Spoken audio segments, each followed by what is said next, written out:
Hello everyone, welcome to 360 on History, your one-stop resource for blogs, podcasts and videos on science, history and nature. Please check out the website 360onhistory.com, join us on social media and subscribe to 360 on History podcast on YouTube. You can also subscribe to the audio version wherever you get your podcasts.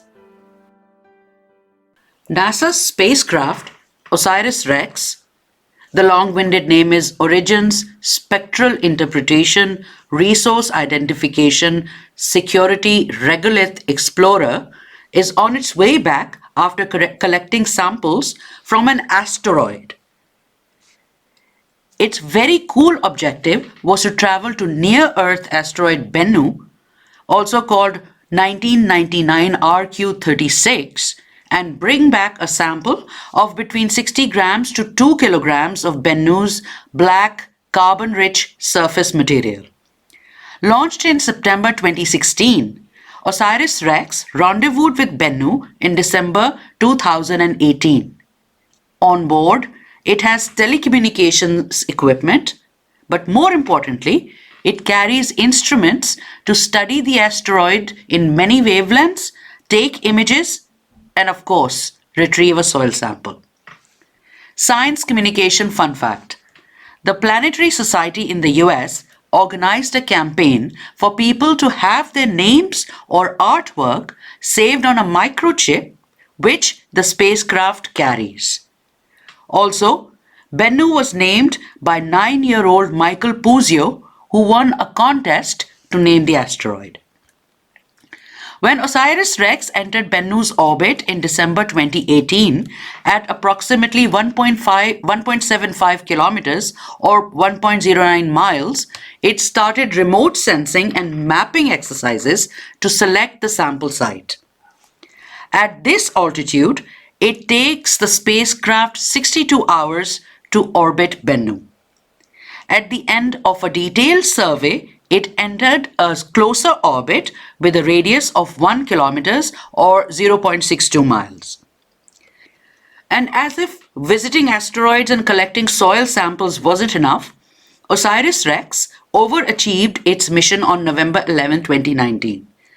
While its instruments were performing detailed scientific observations of Bennu, it captured X-rays radiating from a point off the asteroid's edge.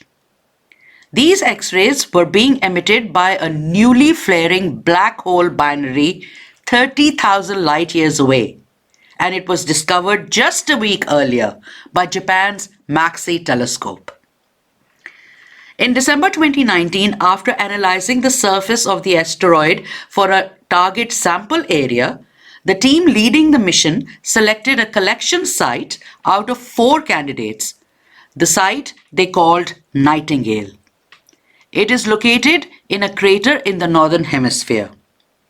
Finally, in October 2020, OSIRIS-REx successfully retrieved a sample from the surface of the asteroid.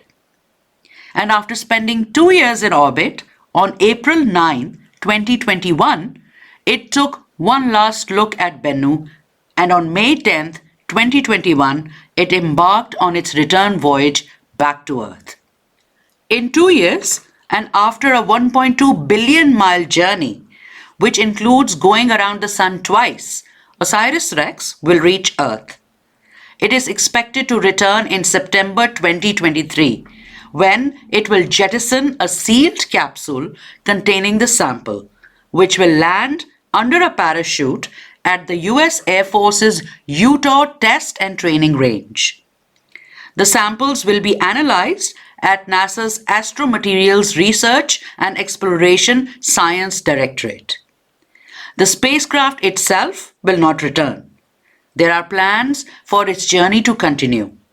Its navigators plan to send it onwards to asteroid Apophis in April 2029, when that asteroid is only 20,000 miles from Earth. As OSIRIS-REx left Bennu, it captured one last photo of the asteroid as a crescent, which can be seen in the featured image as the spacecraft flies away. Thank you for joining me on 360 on History. See you again soon.